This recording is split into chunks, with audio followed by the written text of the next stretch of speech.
Hello, I am Seamless, and it's time for the continuation of the final stretch of making this hardstyle track. In the previous video, we worked on sidechaining and created these fucking lots of stuff. Added 90% more automation in this track than there was before. At the end of the last video, I talked a lot about why I did the sidechaining, so I'm not going to do that again because for people who are watching on the stream, will be a lot of me repeating myself. I will, however, play this melodic drop bit, which is the bit that has basically the most complete sidechaining, although I guess the noise is important. Where's the noise? So the noise, do I care about protecting it? I don't think that I do. To that end, this means that I'm going to go full-on hardcore super sidechaining with it. Now, unlike the majority of my sidechaining, I'm doing this all very individually. And like I said in the middle of the last video when I was doing it, that I thought of 11 ways to do this in a way that would have been much smarter than what I'm currently doing. And one of those ways would have been to use the envelope controller to just output a whole bunch of controls and control these parameters, I suppose, and then just put notes in there, and I wouldn't have had to worry about this. And I could have done it for every single hit, and it would have been, because it's only when the kick hits. So I could have done that, but I started doing it this way, and I'm honestly almost done with it, so I'm gonna keep doing it. Because that's the kind of idiot I am. Dedicated.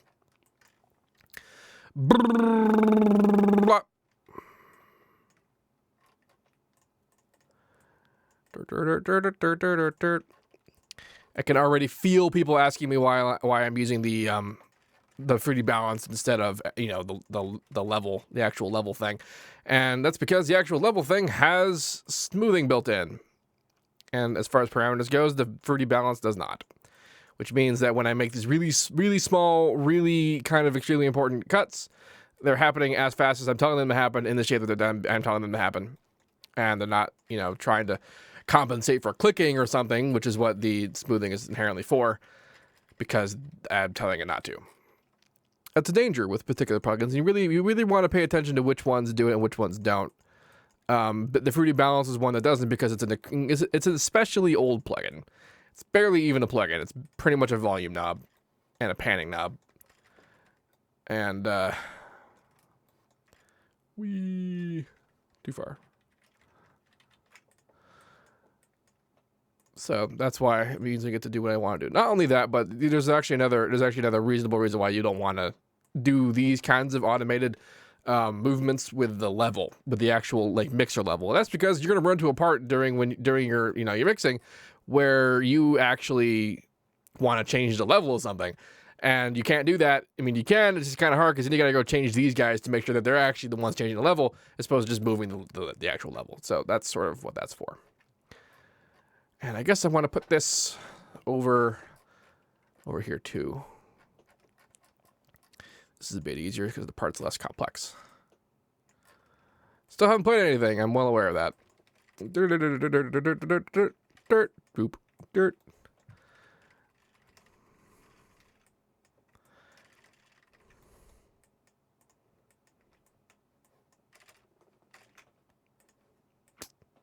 Could have sworn there's a triplet. Ah, here it is.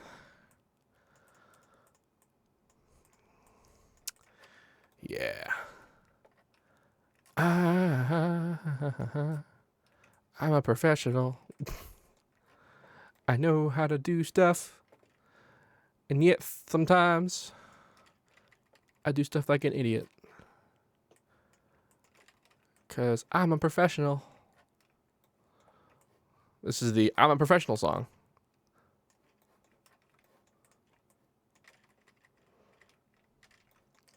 Original character, please no copy.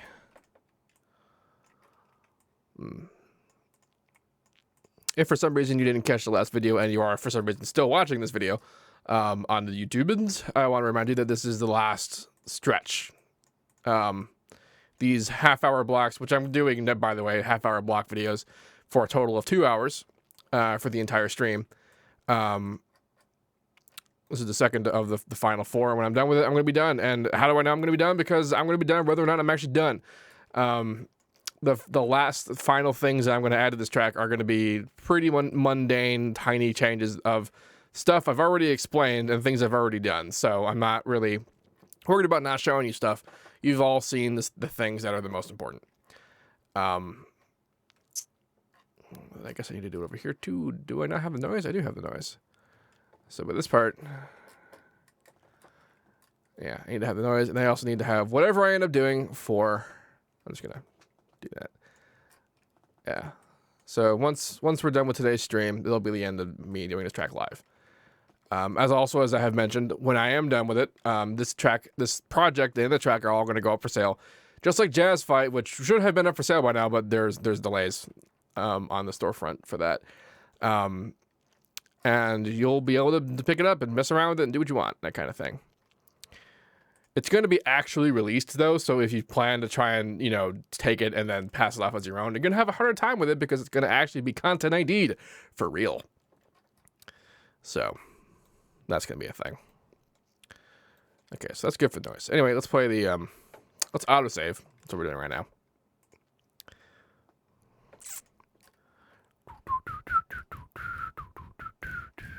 All right.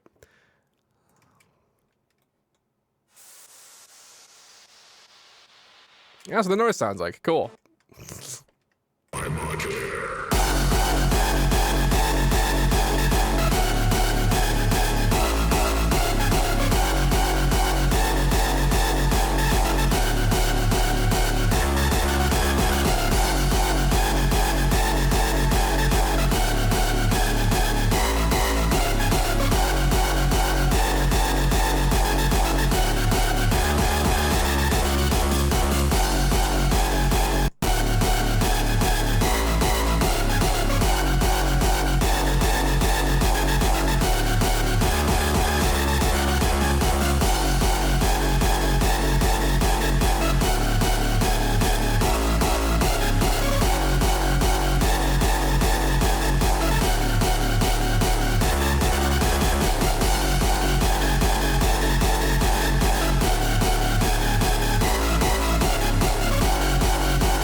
Someone in the chat asked, if I make a remix of the song using samples, is that going to be content ID'd?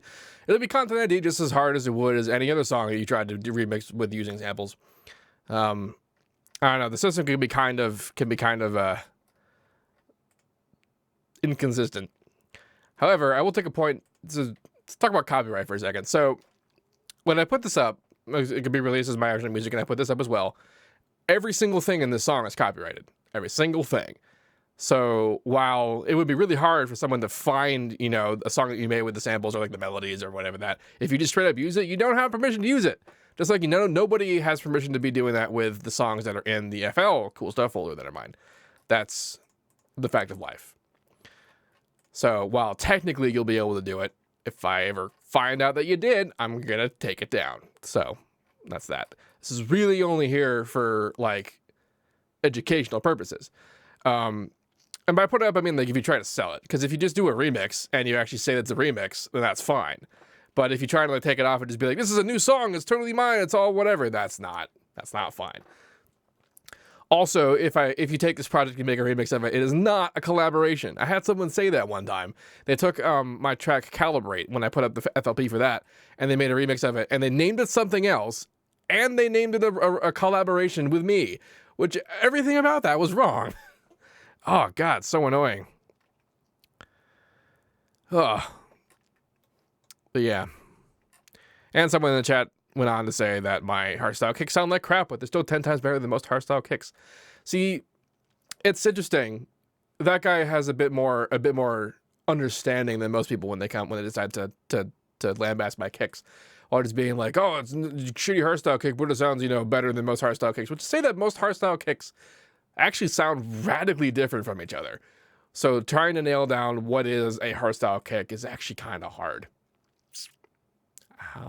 Maybe that's what's up with that. And the usual, ask 10 fans and they all say something different. And they all think the other 9 are just as wrong and that kind of thing. That's whatever. You're welcome to think it's shit. That's fine. I don't really care. I stopped caring. I used to care.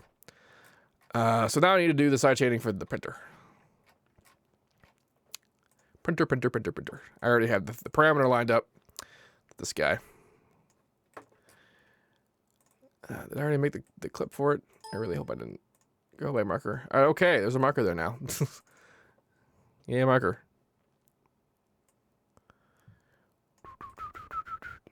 I already did make an image clip. Where is it? Did I already do this? Oh. Is that what that is? Yes. Yes, it is. Whoops. I need to continue this and over here.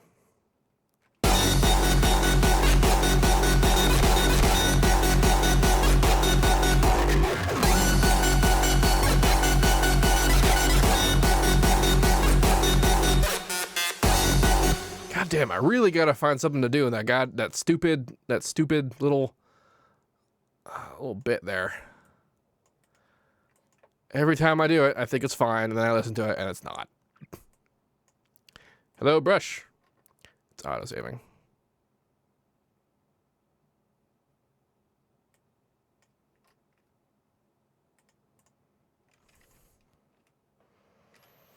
So, like I said, like as far as remixing goes, you can remix it, you put it up as, like, you gotta name it right. But naming it right, by the way, means saying, why are there 4 here and 5 here and 4 here? What did I miss doing here? This is the chords. There's no chords there, is why. Okay. What the fuck was I talking about? Remixing? Oh yeah, the proper naming. So when you remix stuff, you say, you know, the track name, which is, I don't know what this track is called yet, but when I do, it'll be SeamlessR, the track name, and then in brackets, your name's remix. That's how you do that. You don't call the song a different name. I don't know why people do that. And then just being like, featuring SeamlessR. Like, I know why they do that, because it makes it seem like I somehow worked with them on the track and that, like, they're in any way close to being my equals, which obviously if they're doing that kind of shit, it means they're not. So you can do the remix, you cannot sell the remix, you cannot sell anything of mine unless you have permission. You can't sell anything of anyone, anywhere that's copyrighted unless you have permission. You also cannot make money from it, which is to say that if you put it up on YouTube, you can't monetize it. And especially because this is content ID'd, if you try, what'll end up happening is that it'll find it, and then I'll just get money for it. So, I mean, I guess you're welcome to give it a shot. But legally speaking, you don't have that right, because I have not given it to you, because it's mine. All right, let's listen to this again. My modulator.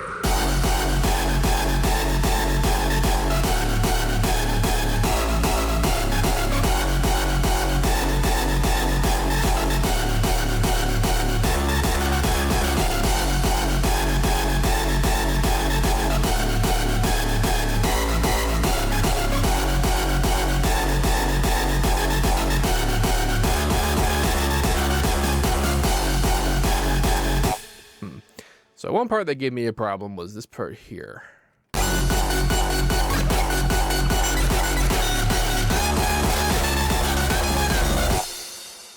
Sounds really weird. It sounds like some extra shit is happening in the background. Oh, it's because this thing. I forgot about that. You know, I had that in there because I was mimicking the arrangement of the last track, but it didn't really make sense for me to do that there.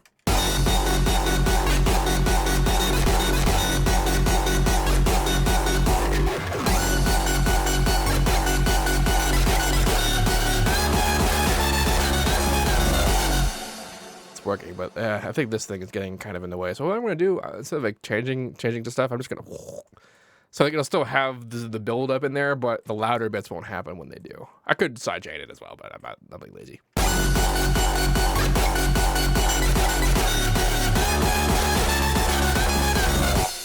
There's also a shit ton of extra leads happening right here, which they don't really need to do that.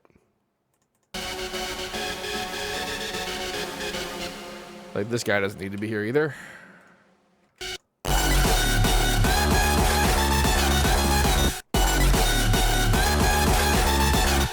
You hear that? What are you?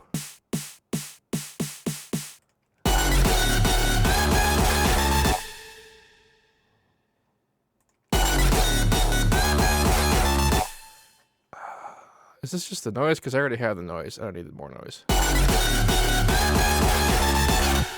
What is doing that?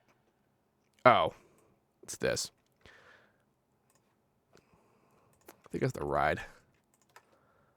Well, whatever it is, it's because it's not on beat. I think I actually intentionally did that because I thought it sounded cool, but now I'm just like, no. Nope. Okay. Is it this? Oh, it is this. This is the pitch fall on the lead line. Like that shit. That doesn't need to happen anymore. It's gonna do that on every hit, like no matter what, because of the portamento. It's less defined with that low ass note down there, so that's okay. That's good.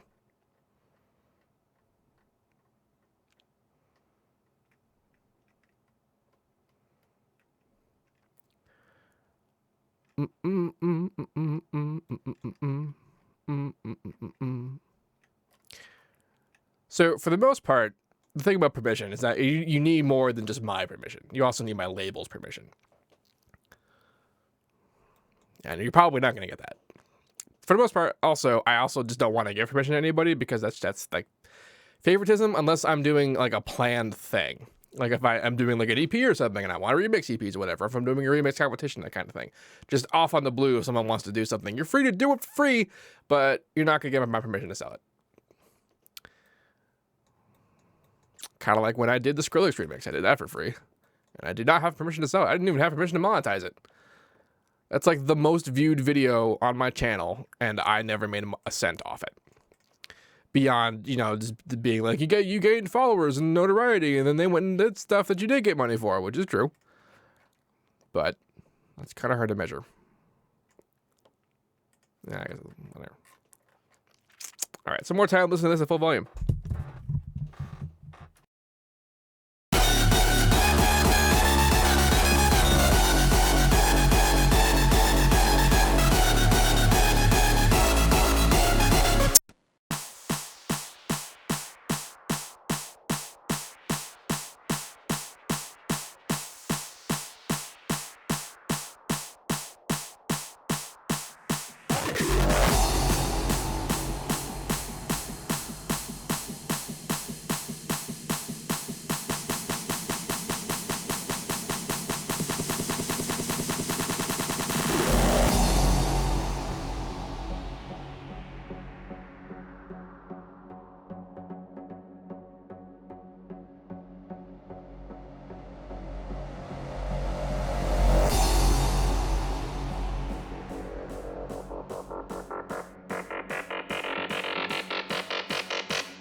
may be to the modulators of the universe.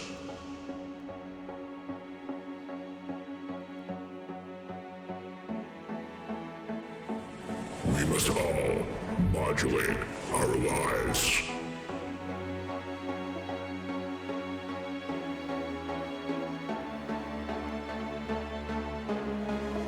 The spectrum of our souls must change, so that we may all record a modulator.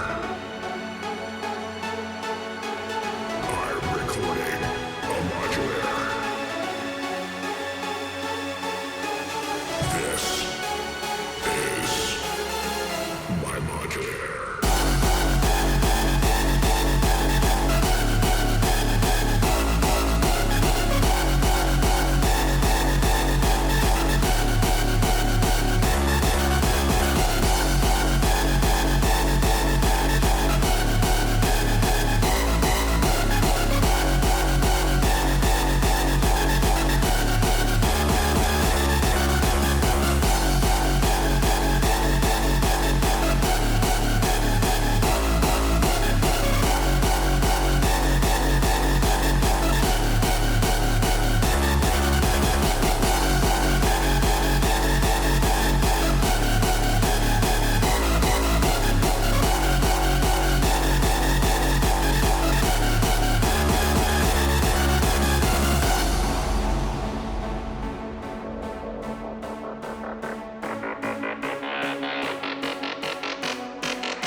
I kind of dig what's happening. I actually kind of dig what the kick is doing too. Hilariously, it's because, and especially in the beginning, because this reversed kick sample and this reversed kick sample are on the old kick. Which, I mean, this is totally old kick, but it's on a version of the kick that didn't sound the same as what the kick's doing right now. So it kind of reverses into doing that, and then the kick sounds different, which is a little weird. And like, I kind of like it. Kind of like that. I kind of like what's happening here. I'm slowly just giving in to just stuff that I like doing instead of things I probably should be doing. Which, like a month ago, me, when I started doing this, would be upset about that, but right now, me slowly stopped caring. Yeah. I just think it's the height of irony. It's not the height of irony. It's actually rather expected that, like, Hardstyle fans don't like this track, but people who don't like Hardstyle like this track. I don't know what to make of that. Reverse the new kick. Nah, I like it. I like it sound different. I like it sound the way it is. It's pretty cool. I actually just given what I mean, if I release a track right now, I'd be fine with that. Honestly, I like the printer, I like the lead, I like the mix, I like the how it sounds, and that's fine for me, really. But we actually have like a whole hour left, so I'm gonna stick around some more. Let's make some more background shit. So what I've been experimenting with up until this point is band passing and distorting some pretty heavy shit. And I think I'm going to keep doing that.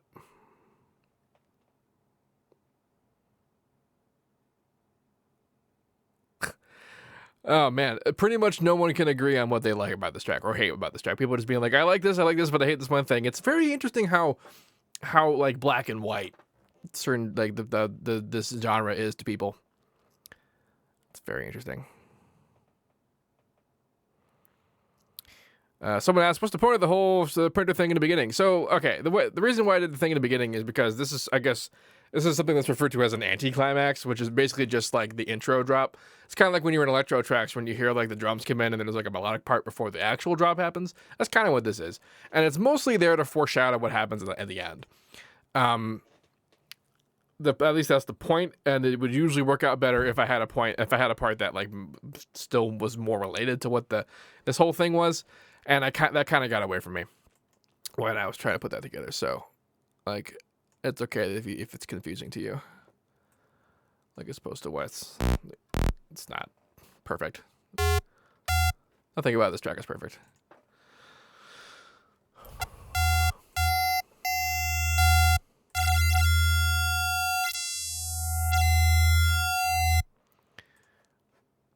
I needed that.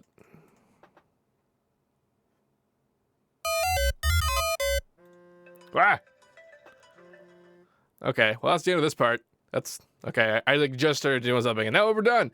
Well, that's fine. I didn't really get very far.